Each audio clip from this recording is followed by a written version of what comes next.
Hello, Night Nation. I'm Trey Strelko, joined by Adam Eaton. Welcome in to Sons of UCF Live. Adam, what was I just saying to you before we came on? Things were kind of humdrum, a little slow, and then a lot of things happening across this Thursday afternoon. First, how are you? I am well, Trace. Yeah, before 2 p.m., I thought this was going to be Suns happy hour. We're just going to make some stuff up, have some laughs, some giggles, and then obviously a bunch of news broke that we're going to get into. But never a dull moment here around the kingdom. Now, before we get into that news, a big congratulations to you and UCF Mike. 250 episodes you're celebrating this week. Where does time go? It just flew by like that. Where does time go? If you listen to the show, Mike has no idea where time went either because he has no clue who we've ever interviewed. So if you haven't listened to Did we talk to that guy? No, we didn't. No, I talked to that guy at the den. I can swear I talked to that guy. Yeah. So Mike, always paying attention. But everyone who supported us for 250, I don't know what you people are thinking, but we appreciate it. Amongst the changes this afternoon, these are future guests for the Suns pod in the years ahead. Coaching changes. Hey, welcome back, Tim Harris, new offensive coordinator and wide receivers coach. Hey, you say, don't we already have an offensive coordinator? Darren Hinshaw, a co-offensive coordinator.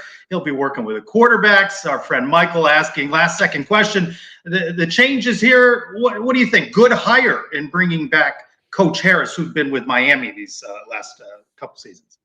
Yeah, it kind of fits a Gus profile, right? I mean, of all the hires, Gus has gotten out, I think this is 3 guys, Trace, who have left and come back, if you count Cam Martin, Darren Hinshaw, and now Tim Harris. Obviously, Gus continues to find guys that know his system and know what he does. And he's obviously got comfortability with Tim Harris. We know him to be a really good recruiter. He's got some receiver coach experience in his background, but probably more known as a running back coach. But he knows Gus's system. Gus knows him. He obviously had success when he was here on the offensive side. So I think this feels like Gus going and saying, hey, this person understood us, gets us, brings him back as OC. I think it's a good hire. I mean, I like Tim Harris. I have no reason not to. He was, again, a known recruiter, a known entity. So let's see if he can continue to bring some talent to UCF. But I think it's a good addition to the staff. It's funny when they announce someone's come on board, they don't really announce that someone's left. Of course, Grant Hurd no longer the wide receivers coach at UCF, but nothing of that in the official press release. Perhaps more interesting, maybe we bury the lead a little bit. Brandon Helwig, UCFsports.com, the rival site, mentioning in his recap of the coaching changes, oh, by the way, Brandon reports, Gus Malzahn resumed play calling after the West Virginia loss. Do we have the breaking news sounder? Who didn't know that this was afoot? But he certainly was not very forthcoming about that during the 2023 season. Yeah, look, I think we all suspected at some point that Gus would never fully stay away from calling plays. And now Hinshaw slides into the co-offensive coordinator role, which is interesting, Trace, the way it's titled. Tim Harris is titled as the offensive coordinator. Hinshaw now is the co-offensive coordinator. The spin here being that they want Darren to focus on the quarterback play. He obviously did a good job with JRP last season, and Gus now will slide in the play calling. Trace, this reminds me of, I think this is kind of a Gus saying, I've got a quarterback now in KJ Jefferson that I really like. I've got weapons around me that I really like. I'm going all in on this season. I recognize perhaps last year starting the Big 12 with rookie coordinators at both positions maybe was a bit of a mistake. He brings in Ted Roof on defense, now brings in Tim Harris, takes over offense. This is clearly Gus pushing the chips all the way into the middle of the table. I've got the quarterback I want. I can do this. This is probably not going to play well on an Orlando-centric podcast, Trace, but this gives me 2006 Miami Heat vibes where Stan Van Gundy was the coach of that team. Like 15 games in, he all of a sudden leaves for family reasons. Pat Riley takes over and the Heat win the title. I think Gus sees this is a team. This is an opportunity. He's got the pieces he wanted. He's got KJ Jefferson, a quarterback he's probably coveted for a while in a skill set, and says, this is an opportunity to go all in. I'm back, baby, and I'm calling plays. I think this is a lot of that. Gus looking at the season and saying, hey, this is our opportunity. Ebel90 at Ebel90 on Twitter asking, when is Gus going to have that presser to discuss transfers and Coach Roof? And since Ebel90 dropped that, news coming now of a 1 o'clock presser Friday, going to feature not only Coach Malzahn talking about his staff changes, RJ Harvey, Kobe Hudson, Ricky Barber, a part of that mix. So perhaps we'll get some more answers, but it certainly heightens expectations, right? I mean, there was already some juice with the recruiting class, the transfer class on 3 ranking at 8th. And the arrival of KJ Jefferson. Hey, we talked about billboards on this week's Around the Kingdom, so they're celebrating these moves. It heightens expectations. 6-6, 6-7 with a bowl loss ain't going to cut it in 2024. Look, I'll give Gus credit. Like he obviously went back and looked at the season and said, okay, here's where we have opportunities to maybe improve and get better. He clearly felt like he needed a more veteran presence on the coaching staff, right? It goes out and gets that in Ted Roof, goes out and gets that in Tim Harris. Clearly felt like he needed to make some changes offensively to get some rhythm in place. Again, I think we all know and suspect he called a series of plays last year. When and where and how, I think, is probably up for some debate, but I don't think he ever really took his finger off that pulse. So you got to give him credit. We needed linebackers. He went and got a bunch of linebackers. We needed a new quarterback. He got a quarterback. We all talked about maybe the staff wasn't ready. He went and got more talented, more experienced guys on the staff. So is it going to work? To be known, but I think you have to give him a bit of an applaud for being transparent at what maybe was a miss and making a plan to try to go impact that. Again, we'll see if the results are there, but he isn't sitting on his hands, at least, which I think a lot of folks, including us, Trace, we said last year, like, what are we doing? Are we ready? Are we really ready for the Big 12? I think we got punched in the mouth, and Gus recognized where we are and says, I'm not gonna let that happen again. You wonder how much of the 2023 season he viewed as transitional, see what worked, what didn't work, and as you mentioned, fortifying, making changes. Now, whether the changes pan out, we don't know, but you can't say that there aren't changes and that he's trying to better the team. Again, though, I think this is going to heighten expectations, and 6-6 will not satisfy this fan base. Now, whether this is a Big 12 contending team, you got to see how all the other moves shake out. You subtract Texas, you subtract Oklahoma, you add those West Coast teams from the pack, and it's going to be interesting to see how things shake out. A couple other moves. Former UCF co-defensive coordinator. They like the co's there. You can't decide on one guy. And you get a coordinator, and you get a coordinator, yes. Former UCF co-defensive coordinator, secondary coach David Gibbs to Illinois as associate head coach. They like to throw out associates too when you need to give a guy a title. He'll also be coaching DBs. And coming next week, we'll get to chew on this on Around the Kingdom and our other shows on the Suns Network. The Big 12 schedule expected to be released. So we'll have a sense of those dates and whether UCF's going to get any of those weekday slots, Thursday slot, Friday slot. I think that opener's Thursday, but we'll see what else the Big 12 has in store. Well, Trace, let me ask you this. You mentioned earlier, Gus Malzahn is going to meet the media Friday, 1 p.m. What do you give me the foreshadow? What's Gus going to say? What do you think the message and the tone of that pressure is going to be? I certainly think it's going to be upbeat and positive, associating himself with guys that he has known and is familiar with, and certainly not going to throw Darren Hinshaw or Addison Williams under the bus. Curious to see what sort of question he might get with regards to the play calling and how he spins it, because it was he who has said that he needed to be CEO over this program and handle things like the portal and the acquisition and talking to the donors and all those things that go with that role. So it'll be interesting to see how he spins that.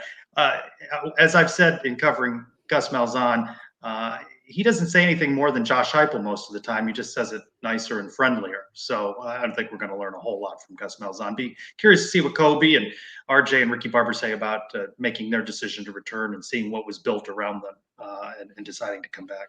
Well, I think the good news is, Ice Harris has familiarity with pretty much all these players, right, Trace? He was on this staff. He's only spent a year at Miami, so he's on the staff. He knows the players, knows the system, knows the facilities, knows the area. Probably still has a relationship with coaches. So this isn't something where you kind of try a guy and see how it fits. You plug him right back in. By all accounts, he was a well-loved and respected coach by the players. So it does feel like a bit of a win to bring him back into the fold, and it's not a complete new integration. So we'll see how this works out. We'll see how these new responsibilities and Gus shedding the CEO role after 9 short months and putting the coaching hat back on. Couple of games, maybe a quarter, quarter and a half if we're lucky. But to your point, it's clear. Gus's chips are all in. He's putting his chips all in at the middle of the table, and he's saying this is the team that's going to compete in 2024. I know we got a little bit of flack and message boards and Twitter. The Around the Kingdom episode was boom or bust for Gus in 24, and people said, "How can you fire him after this year?" Yada yada. Nobody said that, by the way. Nobody said fire him. Somebody ran with that. Nobody said that. I get that, but I think there's a lot of. I think you can't dispute the fact that Gus is saying we're going to compete. We're making moves to be a contender in 2024. Yeah, definitely going to continue to raise expectations. I've been public on this show as well around the kingdom. You look at Gus Malzahn's average as 4 losses a year. To me, we go right there. We say 8-4, and you're going to have to talk me into 9-3 or higher, even with KJ Jefferson. So we're going to have a lot of time to chew on this. Probably a month or so away from the start of spring camp, and a lot of new faces. But hey, this is going to be the game now, right? You're going to see all sorts of new faces and changes coming. But some football news to chew on this Thursday and for you to digest over the weekend. It's, of course, basketball. Who thought that we'd be talking with such high hopes about men's basketball? UCF picks up its 3rd win in 6 tries in conference play, defeating West Virginia 72-59. Led from start to finish, jumped out early. You watched the game. You felt pretty good about how the Knights looked against West Virginia. Yeah, I've been curious. Obviously, we'll have Ben on in a few minutes. I think that was UCF's most complete game. I mean, I think in the other wins, we saw them get down early and kind of fight back, and I thought that was great. This was their most complete game from start to finish. They imposed their will. They got the shots. They played defense. They got loose balls. And sure, West Virginia made a couple of buckets. It's basketball. Everyone makes a run, but every time West Virginia made a run, UCF was there to counter. This was their best wire-to-wire performance, in my opinion. You saw a lot of guys play their role and played exactly, I assume, as Coach Dawkins wants, and the result is 72-59 over West Virginia. So I think this was the most complete game I've seen UCF play, at least in the conference schedule. As our man Andrew Cherico reported in his story, the wrap-up on Sons of UCF's YouTube channel, this is back-to-back games for the Knights, holding an opponent in Big 12 play under 60 points. And that defense travels. It has been consistent. Now, the offense, whether they can get enough, Jalen Sellers with 18. Ibrahim Diallo, who you really like, at 14 points. Shamari Allen left this game, though, with injury. Coach Dawkins did not know after the game. We've not gotten an update about his status. That's some offense, though, and a player that you don't want to lose for too long, but they do have the deep bench. Let's hear from Coach Dawkins about how confidence is building in this team, 3-3 after 6. It's a long year. It's a lot of games to be played, but they know that they can compete, which is very, very helpful because I can say it all I want, but until you get a win or two, it's just me talking. But now after you won a game or two, you realize that, we can win, we can compete. And that's all you want is a winning effort, and then we'll see what happens.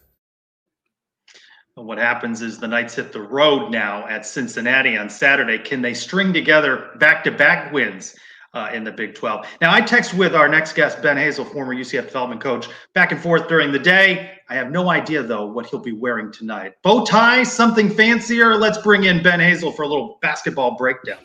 Aha, there we go. There's Ben. We keep winning we keep winning right before the show, so it's like I guess I really do have to keep up with this trend here. And Ravens, you're all in on them as well, I see. Oh yeah, in case you guys were wondering who I'm calling to win the Super Bowl. No Ravens. Lamar Jackson is going to get us there. Big trust.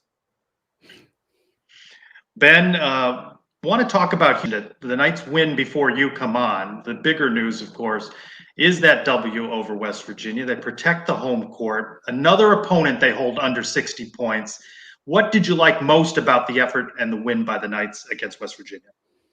They found their identity. They just played defense, consistent effort for 40 minutes. That's really just what I loved about the game. From front to finish, they didn't have any feel out. They were pressing. They really tried to impose their will, really been killing teams on the glass, and that's just what we've been doing pretty much every single game. I mean, even against Houston, you brought it up. I mean, we handled our business. We just didn't make a shot. Let's go back to Houston. A tough start, and you look at the halftime score, 14 points, and you know how poorly they shot. There's just going to be nights like that, right, where the ball does not fall into the basket.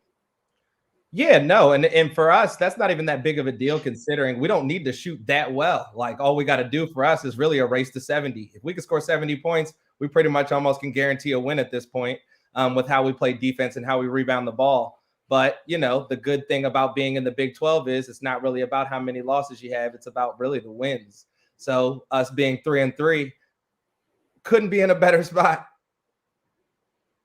But break it down for us, Ben. Why is this defense so good? What are they doing that's really working for them?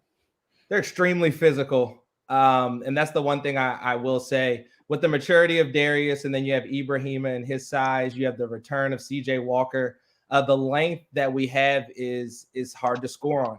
And we're extremely physical from the guard position, starting with DJ.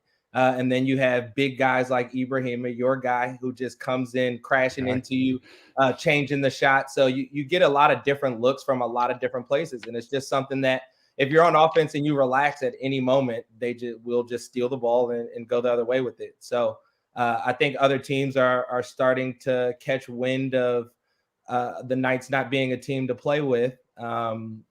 And Orlando is getting known as a tough place to play. But I was impressed with Antoine Jones. He came off the bench, had a really good performance against West Virginia. How tough is it for a player like Antoine, whose minutes obviously have been a little bit inconsistent, right? I mean, I think, Johnny's going with the hot hand and the kind of the closing lineup. How impressive is it for a guy like Antoine to come off the bench and have a game like he had this week against West Virginia? It shows a ton of maturity. So I've been in a similar situation even when I was in college, right? Where you go through a short stint of being in the doghouse, not really getting to play, and then you're called on in pretty big moments. And it's really hard, right? Like, because you don't really get as many reps when you're in practice. If you're in a situation like him, you're kind of in the mix. So you get a few of the end reps, but you're not the main portion of it. So your reps are limited. But a testament to him for staying ready. One thing that I do know about him is that he's been in college a long time and he has the utmost confidence in himself and his ability. So you kind of have to marry the two with being extremely confident and also putting in the work to be ready. So when his number is called, he really was approaching it. If you can't tell with how he walks and talks, like, hey, it's more of coaches holding the other team back from me. It's not because I'm not capable. So, and it showed. So I'm happy for him. He took advantage of his opportunity. And that's one thing about him with that, kind of unwavering confidence. He doesn't really shy away. Let's go behind the box score a little bit. Knights 21 of 25 from the free throw line, only missed 4. More importantly, they got there 25 times. We've done that in almost every game in conference so far. I mean, even if you looked at the Houston game, we killed them at the free throw line. And if we shot the ball better, we would have killed them on the glass too. So the free throw line has been an area of improvement for us, but really whether we win or lose is starting to look like the glaring thing will be if we shoot under 30%. The great thing about it is that's a really low number, but clearly we are capable of shooting under 30%. It's a very low number, but clearly we can achieve that number. Turnovers, each team in this one, West Virginia and UCF with 11 turnovers, but the Knights 18-5 advantage scoring off of those turnovers. UCF made the most of its advantages there. Yeah, the difference in that number is live ball turnovers versus dead ball turnovers. So, and with our physicality, you got guys really looking to pass, not really being able to push through in the gaps like they're probably used to. And you're having guys like Darius who are digging in, Shamari digging in, and they're not just digging and showing, they're actually trying to steal the ball. And that's something that shows with those points off turnovers. So you're seeing guards get the ball in a live play and be able to go the other way. And that's really, our best offense. So I would think it should be lopsided in our favor with us being such a good defensive team. But also that is something we do kind of rely on to get baskets. Ben, before you hopped in with us, I said this was the best wire-to-wire performance that UCF's had in the conference. Am I right or am I wrong? You're 100% on point. You've been looking like a guru these past few days. I don't want to say anything, Ben. Yes. On strong to Ibrahima. You've been talking about us going wire to wire, and I have no way of not agreeing with you. Those two things have been huge for us, and that definitely showed last game. So what does Coach Dawkins do now? Obviously, 3 nice wins in conference, right? Coming off a big win against West Virginia. How do you, and I asked you this last week, I think too, how do you bottle this up and take this on the road this weekend to Cincinnati? Well, one thing I know Coach Dawkins is going to bring up last year, this is an American Conference team. This isn't a team that we're unfamiliar with. So our history with them goes a little bit further back. So as far as kind of bringing some new energy and bottling it up, like we understand the blueprint, but now it's time to really ratchet it up. We're having it. The cool thing about this conference is we've seen such crazy games and we're not even halfway through. But teams are getting more and more familiar with each other. We know this team very, very well. So I think guys will really just come bring that energy. And I think they're starting to get used to, on the road, it's tough. You mentioned what opposing coaches have been talking about, the physicality of this night's team. When you watch the games, what are you seeing about their conditioning and their, just all out intensity on defense throughout the entire game? It's a Coach Dawkins special. I mean, one thing these guys do in the offseason is conditioning. Between the workouts that Kelvin Johnson draws up for their offseason workouts from their conditioning with Coach Rock, it's all tailored towards being able to perform at this level on the defensive end. So I'm really happy that it's been showing through. It's something that he prepares for pretty much from, I said the fall, but really starts in the summer. Once guys hit campus, Coach Dawkins knows that there's a new level of conditioning that we want our guys to be able to thrive in. And it's something that they all know is something you have to embrace if you want to play at the next level. So it's twofold in how it's able to help these guys, and it's an advantage to us. Take us behind the curtain a little bit about the way the team prepares for a game. Oftentimes after a game, say, for example, after West Virginia, some member of the media will say, Cincinnati's coming up, and Coach Dawkins always goes, I don't know a thing yet about Cincinnati. I've only been focused on West Virginia. So the game ends, and Coach Dawkins has his media availability. Take us through what happens next. How does the game plan come together? What time is spent by coaching staff to get them ready and prepared? Because the turn time from a Wednesday night now, a Saturday night, Cincinnati plus travel built in there. How does it go in the next 24, 48 hours? Well, basically, the scout is concerned. The assistant coaches are assigned a specific game that they're responsible for, at least the initial scout for, as far as knowing all their plays, hitting on the high level details. So the assistant coaches have been watching these teams all season. The reason why Coach Dawkins doesn't know is because Coach Dawkins doesn't want to get that report before the actual game, because their last players' stats from their last 2 to 3 games is also very important. So he'll wait to get that. But as soon as the game's over, Coach Dawkins will start watching film that night. Like if we lose and we're on the road, Coach Dawkins on the bus back, like he's watching film of that current game and the games that we had, the game of the scout of the team that we have coming up. So they'll break it down. They'll go through their offense, go through their defense, go through all their plays, go through their personnel, and then just whittle down their best way to defend it. Coach Dawkins has meetings with coaches every single morning before practice. So that's when they'll get together to discuss kind of more of the specific game plan and kind of decide how they want to attack things on the offensive defensive end. At what point are the players involved then? When do they get the lowdown on Cincinnati?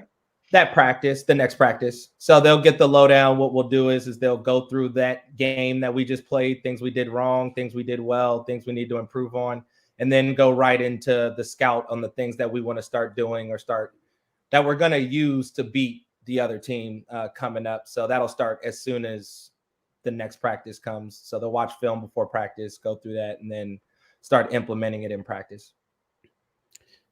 Ben, you mentioned earlier that, teams are starting to realize Orlando's a tough place to play. But let's be honest for a second. You were there. You were there when we played Tulane.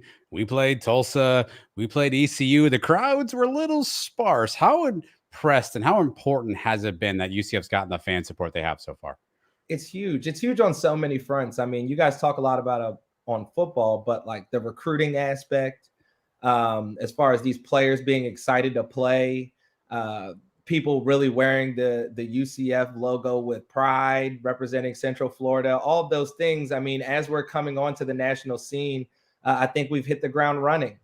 We really sent a message across the conference, because that's the number one thing that they always hung their hat on. There are no easy games. Every game on the road is tough. West Virginia is not good, but it's tough. And we're fitting right in. And I love that. And I think we are really showing what we have to offer just as a university and a city.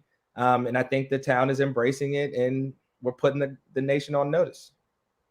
Time for my weekly question, Ben. Who's the MVP of the season so far, and why is it Ibrahima Diallo?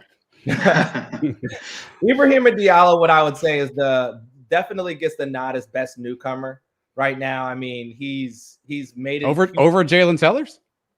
All right, I was gonna say Jalen is the MVP, and then I'll give him most improved. But Jalen is clearly the MVP in my personal opinion.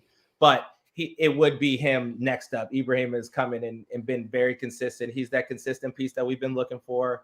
And if he really wants to make a name for himself and try to join that MVP conversation, there is no better game than this next one. So I heard you say he's second right now. So I heard that right? Right now, in my opinion, I would put him second.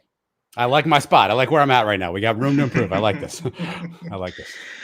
Ben, you think back just a couple of weeks, that loss at Kansas State, how much of a difference now has this team made just adjusting to the Big 12? They know you can't take possessions off, and I think I've heard Coach Dawkins allude to that.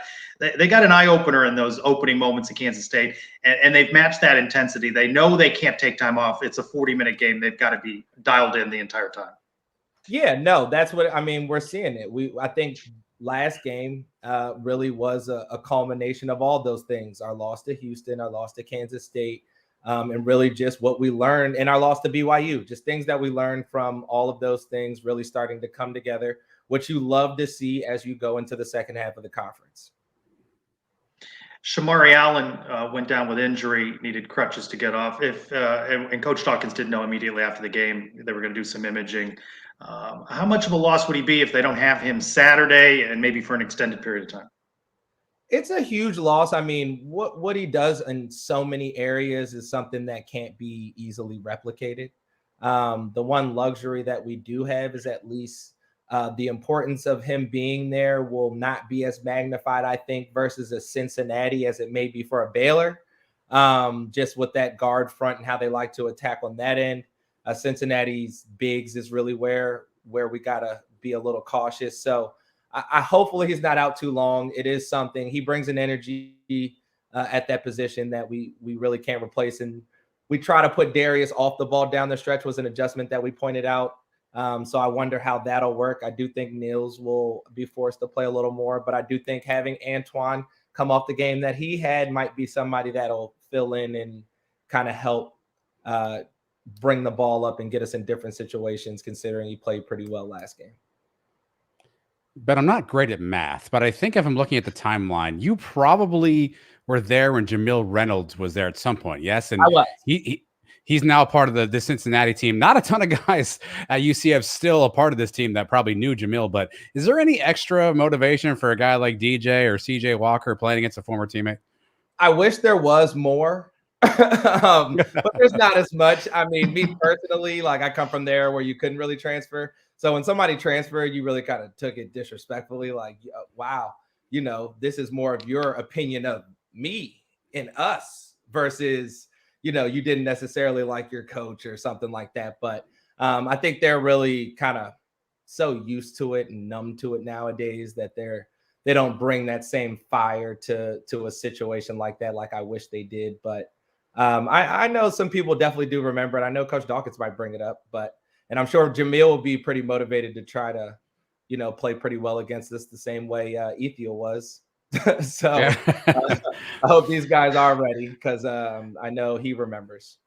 Well, they have experience, right? Because he played at Temple and they played against him, obviously, in the American. But obviously, you mentioned Cincinnati. Give us a scouting report. What do they do well? What are some things that fans should watch out for as you think about the Cincinnati team? The number one thing on why they're good is their bigs, right? So they bring a ton of size and they bring a ton of versatile size. So they're led by this guy, Victor Lankin. He's a 7-foot center. That's a pick and pop guy. And then they got the other kid, Simos, the foreign kid. He's about 6'9". He's another pick and pop forward. So if we're going to win this game, it's going to have to be how well we handle their onslaught of bigs. I mean, they also have the African kid, Aziz. He's coming up, who's a super athletic center. Then you have Jamil. So they have a ton of size. They really try to just beat you up on the glass. So, I mean, again, it's a strength on strength for us. Just hopefully we, make our free throws and can make a few shots. If we can race to 70 and shoot a little bit above 30%, we'll win. All right, my last question, Ben, before my rotation ends here. Give me a prediction this weekend. Ravens at home against the Chiefs. What's the score going to be? What are we looking at here? Give me your prediction. We're going to look at 35-21 Ravens. Lamar Jackson carries us to the championship. Okay. Against? I don't even. It doesn't even matter. It doesn't even matter. All right, Ben. Knights try and get a win on the road at Cincinnati, which would represent back-to-back wins. And as we say every week, it doesn't get any easier. They welcome in Baylor next Wednesday. I'm looking forward to seeing more of your wardrobe, getting all dressed up for Sons of UCF Live. Well, so can you confirm that's a W over Baylor? TK wants to know if you have shorts on. No shorts, but definitely not fully dressed, if that's what anybody was wondering. But the one thing I will say, as I continue to go through this wardrobe, I mean, we might be dancing. So, I don't know. If they keep making me wear these bow ties, we might have a few more shows than we expected. How many bow ties in the collection? I have a lot. I have well over probably 15 to 20 bow ties in there. All right, that's fine. I'm all in for more wins. We're just 6 games into this schedule. I want to see more of your bow ties. Ben Hazel, thanks for being with us again on Sons of UCF Live. We'll talk to you again next week. Have a good one. Thanks, Ben. What's total number of bow ties you own? 0. Ever tied one? No, I couldn't tie it, but I've never tried, to be fair, but I feel like it would take me an amount of time. Here's what you guys don't see behind the scenes, by the way. Ben, typically, he's actually left the green room now, but last week he stayed in the green room, and I saw a full wardrobe change. He went from shirt, tie to hoodie and watched the rest of the show. Now, he didn't. He changed off camera, but I saw the entire wardrobe change off camera. So, what about you? Shorts? Always shorts. Yeah, very rarely do I wear pants during like Zoom meetings and stuff. I always have a nice button-down shirt on, but shorts on the legs. Flip-flops? Socks. No, I have carpets. I wear socks. There we go. All right. That's behind the scenes. Thank you. Riveting for all of you out there to understand my footwear. Those are the parts that people want to know the most, right? Clay, I cannot pull off skinny jeans. I appreciate you asking, Clay. I'm not a skinny jeans kind of guy. You have clearly not seen my waistline, Clay. Skinny jeans are not gonna play here. That's UCF Mike if you're looking for skinny jeans. Is Clay still working on the mustache, or is he? He's actually mad in the comments. He's mad at you because he was trying to grow the mustache, and he feels like you might have usurped him. So he thinks maybe you copied him even. Yeah. I'm also trying to grow out my hair, Clay. What does that look like, by the way? I don't know. We'll go back and find some photos of that era. All right. Big 12 heating up in men's basketball. 6 games in for the Knights. It's intense every game. Let's go around the Big 12 with Jeff Allen. So, is Texas basketball coach Rodney Terry some kind of evil genius that had a long game in mind with his berating of UCF players for their horns down gesture after their upset loss? He got roasted nationally for his actions and doubled down on it in his post-game press conference. Was it really all about UCF disrespecting the Longhorns, or was it a concocted plan to light a fire for his struggling squad? Whether it was planned or just a coincidental byproduct, Texas has scored consecutive wins over top 15 teams in Baylor and Oklahoma since the horns down incident to get back to 500 in conference. Up next for Texas, a trip to take on number 21 BYU on Saturday. Tip time is at 2 o'clock on ESPN2. The rest of the schedule looks like this. Number 4, Houston hosts Kansas State, 12 noon on ESPN. Number 7, Kansas visits number 23, Iowa State, 1:30 on CBS. Number 20, Texas Tech squares off with number 11, Oklahoma, 2 o'clock on ESPN+. Oklahoma State entertains West Virginia, 2 o'clock, also on ESPN+. Number 15, Baylor welcomes TCU, 4 o'clock on ESPN2. And capping off the day, UCF travels to face former AAC foe Cincinnati for the first time on the court in the Big 12. That one is at 7 o'clock on ESPN+. With your Big 12 Minute, I'm Jeff Allen. The smooth tones, the dulcet tones of one Jeff Allen. He's a legend. I don't know how he does it. Yes. Yeah. Let's talk a little bit more about this Bearcats team with Justin Hiles, part of the Viva La Cats pod, part of the 10-12 network. Justin, welcome into Suns Live. Appreciate having me on, guys. Before we talk basketball, let's talk about that UCF beatdown of Cincinnati in football. No, I'm sorry. We're trying. Got to be friendly. Got to be friendly. A little rivalry. Little rivalry. Let me ask you this. You can tell from the enthusiasm in Orlando, the way the Big 12 games have just ignited, the arena. What's the reception been like in Cincinnati to these high-profile Big 12 opponents coming to town? I mean, it's been great. Honestly, like Fifth Third's been rocking every single game. The energy has really been brought back. And I think this is a thing that we've talked about a lot. But, this isn't our first time in a, conference and in a sort of atmosphere like this when you're playing these big time opponents every week. Of course, we had that with the Big East, but now it's, another level up, and it's, only gets better. The Big 12 is unmatched when it comes to basketball. Nobody's going to touch that. And so I think for Cincinnati, just having all of these teams come through and sort of a newness, especially after playing in so many high school gyms in the American, it's kind of nice to have that fresh take. And any come to mind? Tulane, ECU. BYU, you go on the road for your first Big 12 game, you get the win.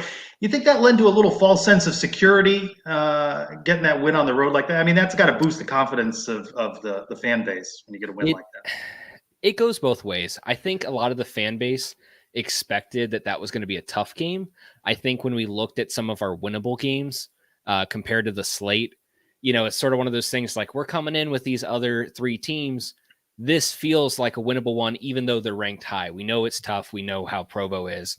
But it felt like of the road games, you probably had your best shot there. And so I think it definitely helped. I wouldn't say that it gave a full false sense of security. But then, once a few more games get under your belt, it starts to change the sort of narrative that the team has going through these first 6 games now through the Big 12. Justin, 13-6 on the year for the Bearcats. When they're playing well, what are they doing? What is the best version of this team look like?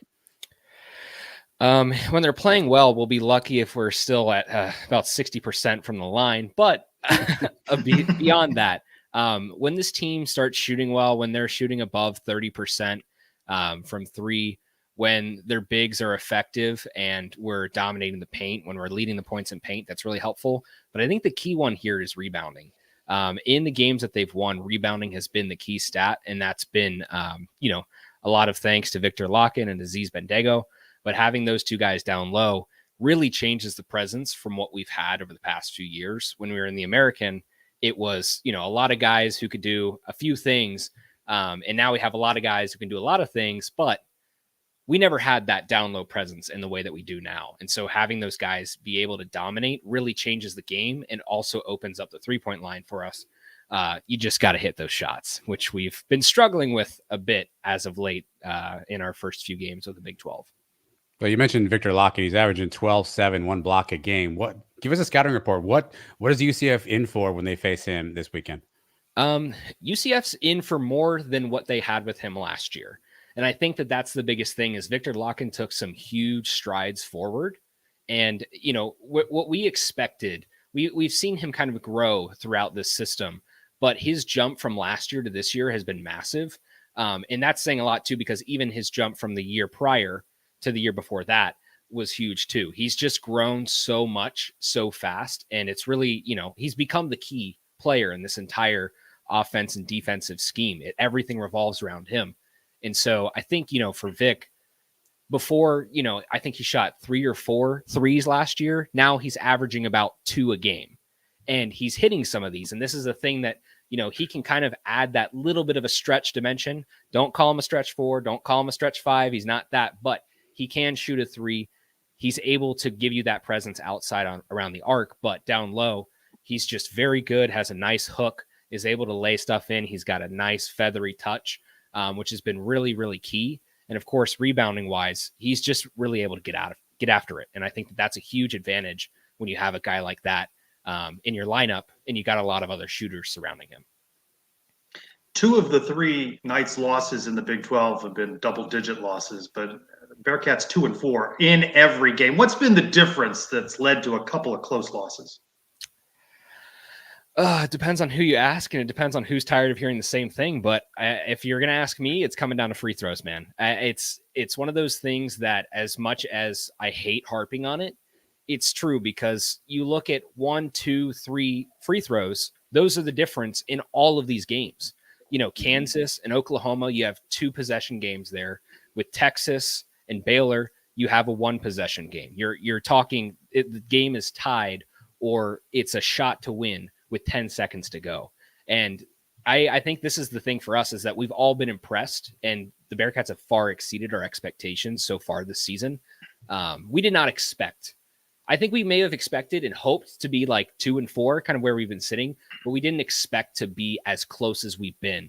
And I think, unfortunately, those kind of things, missing some of those free throws early, missing some of those wide open threes early, start to bite you in the butt later on in the game.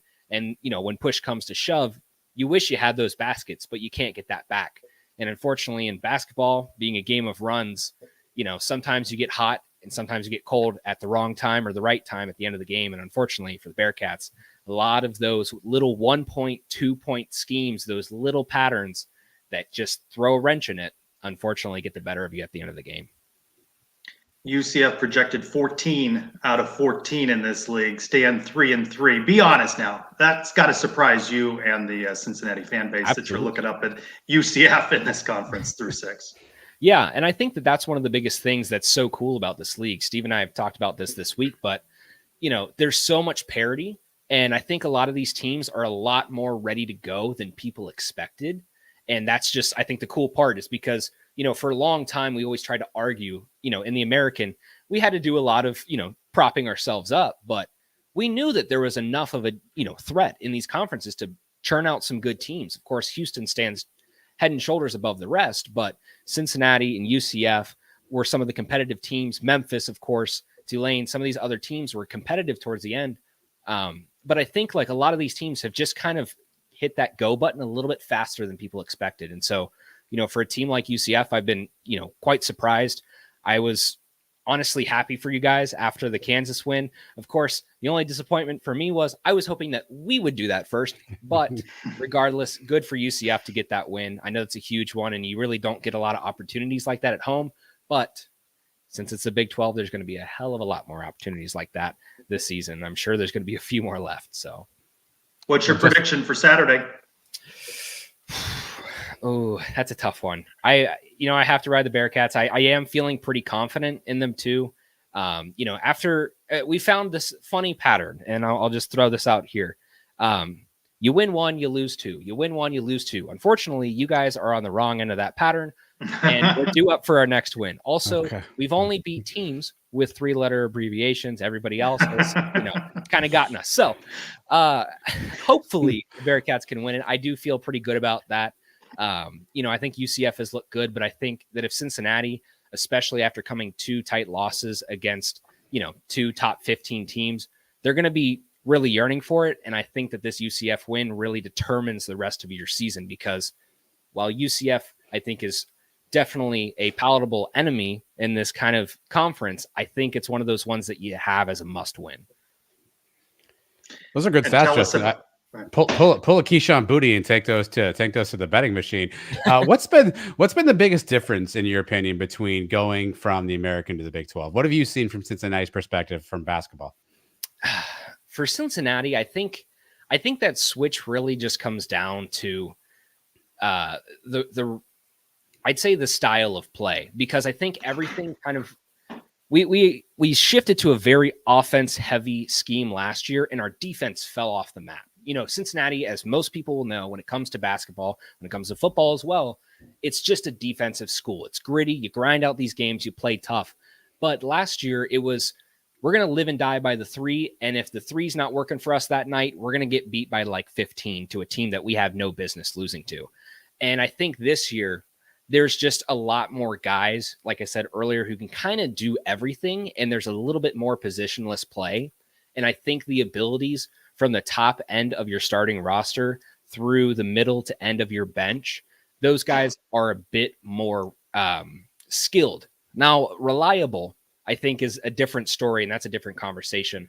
But I think the jump between there to here, You cycle so many guys out with the transfer portal, both losing some guys to the transfer portal, but also gaining some. And then, of course, you lose a few of your key guys like David DeJulius and Landers Nolly. You have those marquee guys, but now you have a lot more guys who can step up. And I think now we have a very young roster, and it's just getting some of these guys used to these games and getting them ready to go. But I think they're ready for the jump. I think they've proven that. And it just comes down to consistency. You can't have a guy go, 7 for 10 one night and then go 1 for 9 the next. But unfortunately, that's been our biggest problem right now. I got to sneak in a quick football question, Justin. Obviously, three transfers from Cincy to UCF. Threats, Pace, Montgomery. What did Cincy lose, and what did UCF gain? Who won that transaction, in your opinion? That's a very split one. I think Cincinnati. From what comes through the rumor mill, I think there was a lot of disagreements between these guys and the Satterfield staff on just perspective. And of course, a lot of these guys come out of that college football playoff era. They come out of that high level play. And, this year, I think just with the schemes that Fickle had and the schemes that Satterfield had, I don't think they lined up. Clearly with Pace and Threats, there was some, very high tension there. A little bit of subtweeting, same with Miles Montgomery. I think the guy that we're probably going to miss the most is probably going to be Pace. Threats, I feel like a lot of people were starting to tailor off of him on the end of the year. But of course, Miles Montgomery, the guy can run. He's such a stud. And, I think UCF gets a really, key piece there. But I think from what our understanding was, he wanted a starting role or he wanted a key role. And I know that UCF has some depth, especially at that position. And so I don't know if he's necessarily going to get that. That's just what we've heard. But I think UCF gets a really strong, player in Pace. Of course, the Cincinnati guy through and through there. Unfortunately, not anymore. And then, of course, gets some experience too with that CFP run. He was very key there. And again, Montgomery, I think, is a big runner. And I think that that's going to be huge for you guys if, he gets the minutes to prove it, because every time he stepped on the field, he definitely felt good for Cincinnati. And for Threats, I think he's kind of all over the place, but we'll see. I don't know. I'm not so sure yet. How does the Cincy fan base take a guy like Pace? Like we have this thing at UCF, once a night, always a night, and then they leave and go someplace else. How does Cincinnati fans take a guy like Pace? Is he welcome back now? What's going to be the tenor for the next 3 to 5 years for Pace? I think, the initial reaction is, especially when everybody else is jumping ship and going to, what is perceived as your biggest rival at current point in football.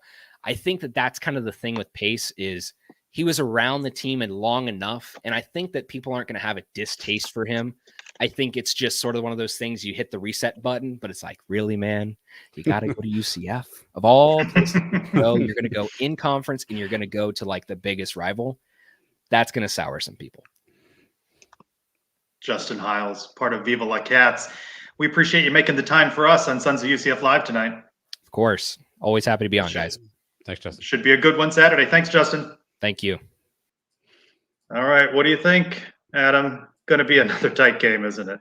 Once a Bearcat, always a Bearcat is what I heard. Yeah, look, I think, again, UCF going on the road, they've played Cincy before. They're familiar with Cincy, but, they've got some length that, Diallo is obviously playing better.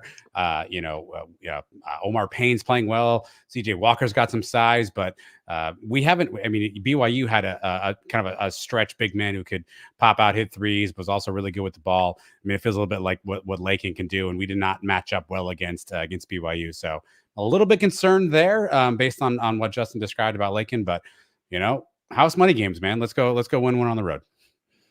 Ithiel Horton was averaging 7, put up 20.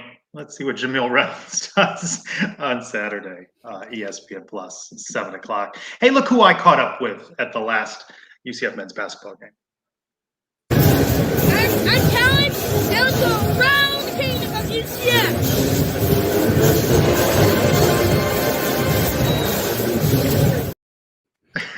Did you teach him those moves too, or was that? No, That is all him. He's this year's Stair Kid. Remember that kid? I asked about him, and somebody said, I think he's 30 now. That's probably true. Yes. Yeah, hopefully wildly successful in whatever he's doing. Thanks to Callan and his mom, who is his agent, for allowing me a few moments with him in the stands there. Baseball projected 10th out of 12 Big 12 preseason rankings say league head coaches TCU first, just ahead of Texas. As for the newbies, Houston 9th, BYU and Cincinnati tied for 12th. Hey, the 10-12 network is out with its softball poll. UCF 5th, Oklahoma unanimous number 1. Eric Lopez, one of the selectors. He should be. Yes, he should be on this thing. Did he send you his ballot? No. I need to see the ballot, Elo. I need to see it. Oklahoma unanimous, though, so that's fair, and that's fair. Yes. Yeah, that is fair. That is fair. Women's tennis 23rd ranked in the newest ITA rankings, and then we'll be very quiet about this. Women's basketball falls to 0-7, 9-8 overall. They lost 66-60 at TCU. TCU playing a volleyball player. This is they literally legit had 2 games canceled or postponed because they didn't have enough players. Held a walk-on tryout and got 3 more players, and they beat us by 6. Wish no one ill, but had they needed to forfeit and give UCF a win, that might have been nice too. Saturday, home against Houston at 2, then on the road at West Virginia at 7. I mentioned Eric Lopez earlier, mixed it up with him. And we never, by the way, called for Gus Malzahn's head. The title of that was Boom or Bust. Let's get a clip from the show. Don't buy his post-game apology. Apologize on a phone call in a player because he was a bad example, a terrible example. And I'm glad that the media, the basketball media in the nation took it out on him. Rightfully so. And by the way, they beat Baylor. They ran all over the place, and he was jumping up and down. Where was the class there? Act like you've been there before, coach. First of all, mustache, no mustache is fantastic. But secondly, you guys just talk through the booms. Why don't we even hit that button? You guys just talk through them anyway. Unbelievable. Yeah, we did talk through that. Back to the congratulations on 250 episodes. And you tease, most often, I don't know who the guest is till the show drops. And you said, a deep cut on this one. And I don't even bother guessing. But Coach Verduzco. I need to go back and watch the interview because I just listened to the audio version of the pod. But I could tell early on, right?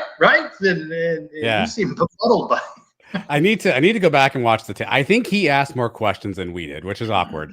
And about halfway through, I texted Mike and said, am I supposed to answer these? Because he's like pausing as if to say, like, I'm not going to continue my answer until you answer. So then we felt compelled to answer the questions. But he told some great stories, a lot of love. One of the things I love the most about this, though, is he messaged me after and said, based on the interview, he heard from a lot of his former quarterbacks, connected with a few. I saw Mackenzie Milton, DJ Mack, Garrett Kruzak talking on social media about how much Verdue meant to him. And I thought this clip was interesting. And we talk about kind of the behind the scenes of the game. And we know Mackenzie had a tough 2016 and obviously a great 2017. But Verdue was there through the entire thing. I thought this clip was interesting to talk about the dichotomy between what happened from year to year. I just remember KZ after that game. And we shared a brief hug, and I didn't get a chance to see him after that. Yeah. I hadn't, the first time I saw him, I think was 2 years down the road. But what happened in my brain was, because you're asking me, that memory was the difference between how he and I walked off the field together in the Cure Bowl and how we walked off together after the Peach Bowl. And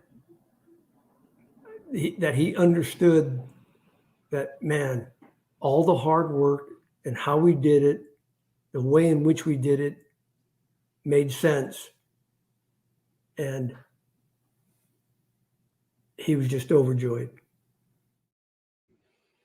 Speaking of hair, Trace, that guy. Whew. Yeah. Clay, UCF Mike. Just showing off. I'm curious about something. We haven't talked about it. I have different instincts in asking questions. He pushed back or didn't say a whole lot on the Nebraska questions. Did it throw you off? Or because I think I'd have come at it a little. You guys have a different style. I'm not criticizing it, but I think I'd have come back at it. Sounds like think about that at all?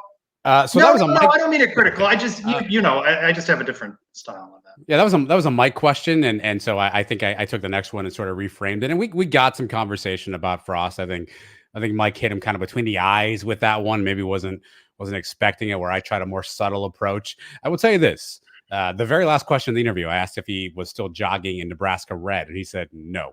And then Mike and I stayed on the chat with him for another 30 minutes after, and he told 30 some minutes at least, yeah, he told some stories that he didn't want on air that were really telling about Coach Frost and his time in Nebraska there. And I think there's still some hurt feelings, and I think I understand better now why he didn't want to answer that, because I think a lot of that's still raw for him, and he didn't really necessarily want to opine on it very publicly, but he's definitely still has some feelings about that situation and how it ended in Nebraska. Suns Plus membership, maybe. This one would have, this one would have, we would have been, I mean, I'd have bought you a toupee or something, Trace. This would have been a very good, well, I'm just thinking out loud. Skinny jeans, something. This one would have gotten some. For the hair, it's time to go back to Munster the barber and get a little work there. All right. Before we get to Clay's corner, back when I thought we had no real lead, I thought we'd get into some discussion on the offensive line. Polled about that. I went back to standard grade. By the way, last week on the running backs, I didn't see any reason to put a C, a D, or an F. So it was A+, A minus. Because sometimes when I put A, B, C, you should have had an A+. Then I do that, and you guys don't hold back on criticizing. But grade the offensive line. 65% said B. You see, I don't know about that. I would have gone A. I think considering the number of players that played and the changes at center, I thought the line held pretty well. This is so tough, Trace, because I think, and this is not criticism on the line, but John Rice Plumlee makes up for a lot of sins when he's back there, right? Well, so did Mackenzie Milton, right? Exactly. In his time. Timmy was a different quarterback, though, and you saw some different things happen when Timmy was in. So I think there's probably a little bit of a mix between those two, because while, again, I'm not criticizing the line, JRP can get a lineman out of a sack that you go, oh, look at that great run, and you forget that great run happened because there was pressure. So I think, when the best highlight of the season is Timmy McClain running 72 yards back to throw for a first down on 4th and 26, I can see why people think that. You think that's the highlight play of the year? I don't, but it's on like RJ Harvey. RJ Harvey. Yes. Yeah. I think the RJ Harvey run or the Javon Baker blow the kiss touchdown are probably the two plays that I would say are the play of the year. But I think in college football and all these top 10 lists, I think that was the most interesting play. But to me, I think it's either RJ or Javon. Let's go back to the 23 season a little bit more. Knights 3-0. A lot of excitement heading to Kansas State. Hey, it sounds like basketball. Doing well, going on the road at Kansas State. And the Knights got punched in the nose on that one. The score was 44-31, but that was not as close as the score indicated. Let's hear a little recap from Clay. Ever have trouble remembering the games? It's been a long season. Can't really blame you if you do. Do you not have 3 hours to devote to go watch the entire game? I'm going to summarize UCF's entire game in about 1.5 to 2 minutes. Let's get started. Week 4, UCF versus Kansas State. Kansas State starts with the ball, drives down the field, and running back TJ Giddens gets into the end zone for the Wildcats. Johnny Richardson gets the ball and goes for a large gain into the Wildcat red zone. However, we end up settling for 3. Corey Thornton then picks off Will Howard to give us the ball back. We drive down the field, and on 3rd and 16, RJ Harvey manages to catch the ball and take it to the house to go up 10-7 towards the end of the first quarter. Looking to be on his villain arc, DJ Giddens finds his way into the end zone yet again to put up the Wildcats 14-10. Timmy gets the ball and decides to play Thanksgiving backyard ball for a little bit. Looks like me out there. We give the ball back to Kansas State and they score yet again, going up to 21. UCF puts up another 7 to go into the half. Coming out at halftime, Timmy McClain drops an absolute dime to Kobe Hudson. Kansas State gets the ball back, gets to our red zone, but a huge stop makes the Wildcats settle for 3. RJ Harvey was just a little short, so we had to give it back to the Wildcats. Will Howard, quarterback, keeps in the end zone for another Kansas State touchdown. Even after a huge pass interference penalty on the Wildcats, UCF just can't seem to tie the game up and ends up missing the mark. Kansas State runs the score up just a little bit more.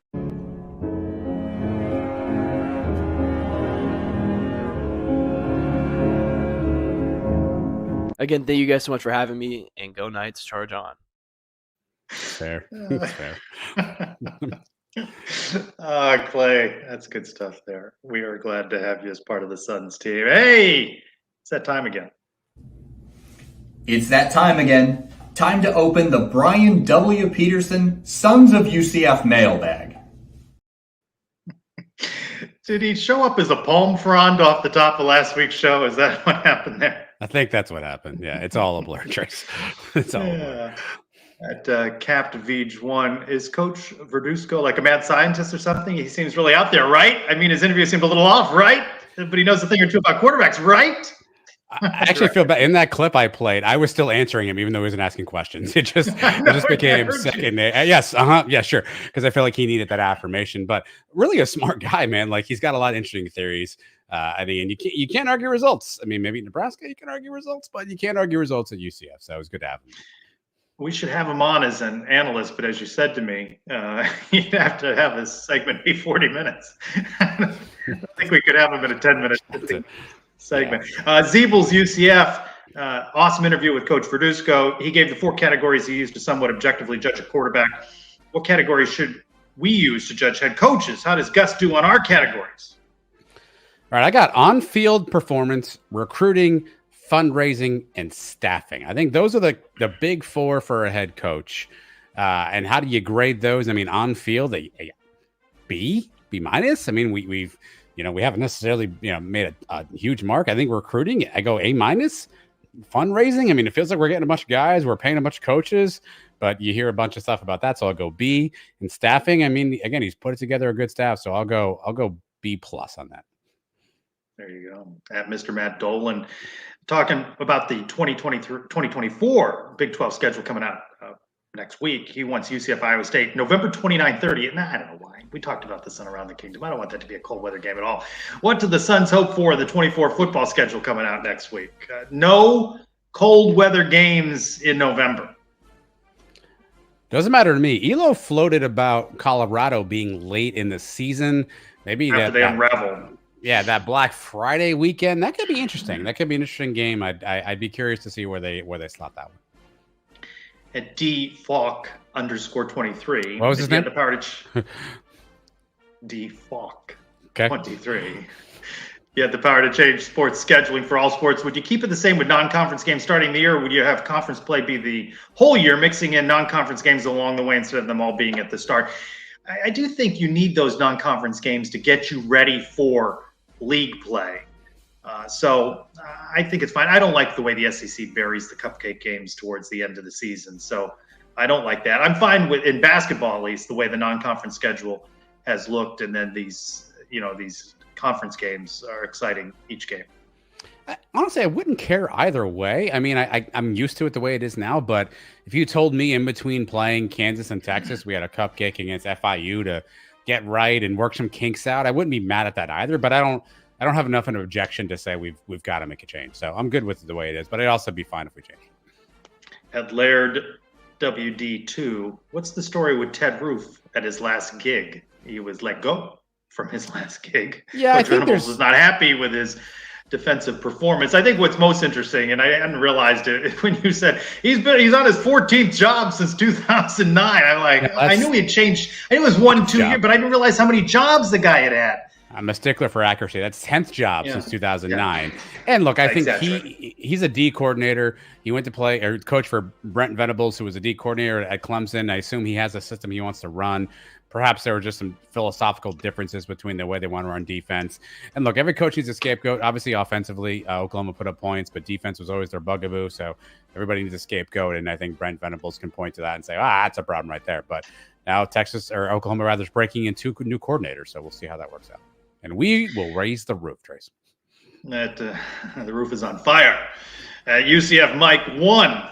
You know him. He's back on Twitter, firing off questions since you were just in New York, which is why I was not a part of this illustrious program last week. Compare and contrast the Big 12 cities you visited this past season: Lubbock, Manhattan, Lawrence, restaurants, culture, entertainment. This is apples to oranges. These are different things. I'm not going to be an elitist like UCF Mike and look down upon these great college towns. Let me tell you what, these 48 hours in Manhattan, great breweries, great people, hanging out with friends and taking in the action, win or lose.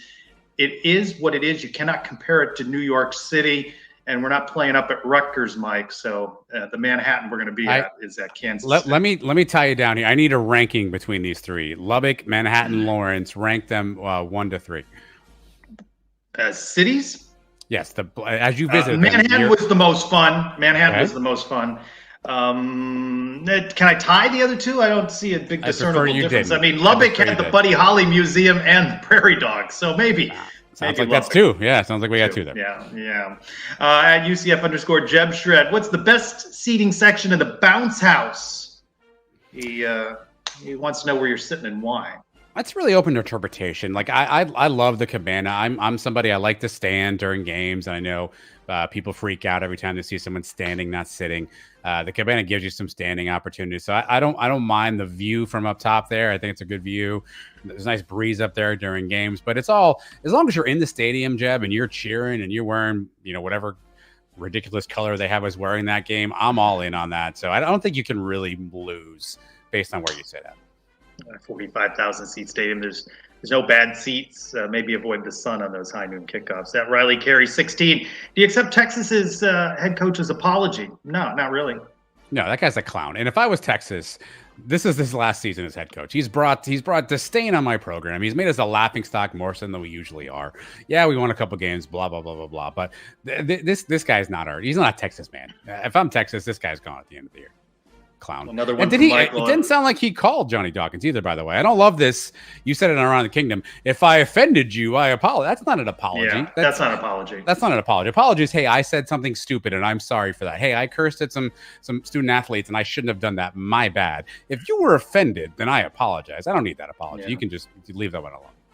Yeah, and I know Mike, I think it was Mike saying he wanted to see a little more fire from Coach Dawkins. That was me. No, that was me. I wanted Johnny you. Dawkins to get to the podium, and I know Johnny's too classy to take a direct shot at him, but throw some low-key shade around. You know what? I back my program. I back my players. We're nothing but first class, and I appreciate Rodney Terry's input in the situation, but I'm going to coach my team the way. Like, say something that at least lets your guys know, hey, I got your back. And I'm sure he did in the locker room, but I think that was a good opportunity for Johnny to take a little bit of a shade shot at Rodney Terry. But of course, Johnny's a better person than I am, which is not surprising, by the way. Michael, Emptiness 4, is the basketball team suffering from the Citronaut Saturdays? He's talking about their inability to win games on Saturday. I guess we're going to find out if they rebound there on the game on Saturday at Cincinnati. But he may be onto something here. We haven't worn the Knots gear yet for basketball? Yes. No. Well, I need to see that happen because that baseball curse was real. I don't care what you say. Yeah. At Dare Zim, is men's basketball team NIT NCAA bound? What do you think it's going to take? They're 3-3. Yeah. They're 12 and what are they? 12 and 6. Yep. 3 more won't do it. No. 4 to 5. 4 to 5, I mean, and 6 does it. 9 and 9 because of the net. Yeah, 6 is a guarantee. 4 to 5, depending on who you beat. Right, if we can take down a Baylor team, that's obviously well ranked. If we can take down an Oklahoma team, I think it's who you beat as well. So I think you're still. I mean, if I saw the latest Joe Lunardi, UCF was still kind of outside looking in. So you need a couple. They're gonna need some quality wins. You need a couple of quality quad 1 situations. I think NIT year 1. I wouldn't be mad at it. I know everyone laughs at the NIT. I wouldn't be mad at that. Is that 4 more? It's 4 to 5. Again, depends who you beat. For NIT. Yeah, I think it's 4 to 5. I think NCAA is 5 to 6. At Golden Knight _ the second, tough one here. What sport do you have no interest in watching but has a big following, UCF and non-UCF? I'll start with non-UCF. I don't have a lot of interest in anything NASCAR related. That's a good one. NASCAR's probably up there for me. I don't really love hockey. I don't know if that's a big following, but I'm not a hockey. I know Mike. It's probably the 4th biggest sport. Soccer would like a word? It can have a word, but still looking up at the NHL. Hockey. UCF. I will say I root for every UCF team to win. Yes. They're just things that I don't have time to go to, and I don't have a lot of interest in. So I cheer them all on, but you're not going to find me at tennis. You're not going to find me at golf. I don't know if you can watch rowing. Not very interested in women's basketball as a sport. So there's only so much time. Can't make everything, and those are some things that I just don't have time for. See, I like tennis. If tennis is on in UCF's, I will actually watch that. Golf, college golf is tough. Like I need like pro golf to be in there. So golf is probably there. I'd actually probably watch rowing. Some of those competitions where they got the lane lines and who's winning. Women's basketball, that's probably my answer, Trace. Ugh. Feel bad. Yeah. Where's JP Gilbert, by the way? Is he got a hot seat out for coach? He is. He's searching for healthcare facilities in Arkansas right now. Yes, I'm sure he is. This news from Brandon Elwig that Gus Malzahn has been calling the plays. And finally, at the Dr. Drew, Sons of UCF is a Fortune 100 company. Yeah. CEO you, COO me, former executive in jail for something, Mike. Fair. And then I did not do the research necessarily. Oh, I'm ready. I thought you might. Brian Peterson, where does he fit in? Of course. Chief Financial Officer, count to the stars, Brian Peterson, CFO. Eric Lopez. Eric Lopez, I have Chief of Staff. Chief of Staff. Yeah, he's got his hands in everything. He's involved in a little bit of everything. He knows a lot about everything. He's got purview over a lot of different areas. He's Chief of Staff. Jeff Allen. Communications Director. Whatever video is on the wall, welcome. Communications Director. Yep. PR releases, all that stuff. Yeah. Miles. He's a bureau chief. I don't know what that means. I've always thought that was cool when you were on the news and they're like, "We're gonna go to our bureau chief." I don't know what that means. I think Miles is a tailor-made bureau chief. I had a previous title as a bureau chief when I worked in television. I'm not surprised. 3-county bureau. What does that mean? What was a bureau chief? Where does that rank on the hierarchy? I don't know. I covered a 3-county area. I had my own office, was situated in my area. So, and that area outside Huntsville was called Sand Mountain. So I was the Sand Mountain bureau chief. Are you better, or were you higher than an investigative reporter? I ended up doing that too. I think they're just different. I don't think it's a hierarchy there. Okay. Actually, Matt Donner with a great answer. Chief of Security for Miles. That's a big guy. That's a good point. I'm with him on that. That's a good point. That's a good point. Yeah. Who else you got? You got one for Andrew? Did you do? Well, I got Andrew Cherico. He's our lead reporter. He's lead reporter. He's the lead man on the scene, senior writer, whatever you want to call him. There's one missing though. Dolly Drama is missing here. He's Chief Content Officer. Dolly's the CCO. Yeah. Chief Content Officer is Dolly Drama. That would be the Suns masthead right there. Yeah. Anything for Clay? You got anything for Clay? Intern. Intern. I love it. This was a good show. Some breaking news in the afternoon to react to. It was good being back with you. I thank you for the generous PTO policy with the Sons of UCF. This unlimited PTO was really coming back to bite us. I'm not gonna lie to you. At the TV station I worked in Gainesville, we had during ratings periods, if you were out at all, you had to have a doctor's note. But during non-ratings periods, you could call out sick at any time, and you didn't need a doctor's note. So there was a lot of people taking unlimited PTO. I suspect Dr. McGillicuddy's note is coming my way soon, Tracy. All right. It has been a fun one. I want to thank our guests, Ben, of course, and Justin from Viva La Cats, and all of you for being with us. For Adam, I'm Trace Trolko.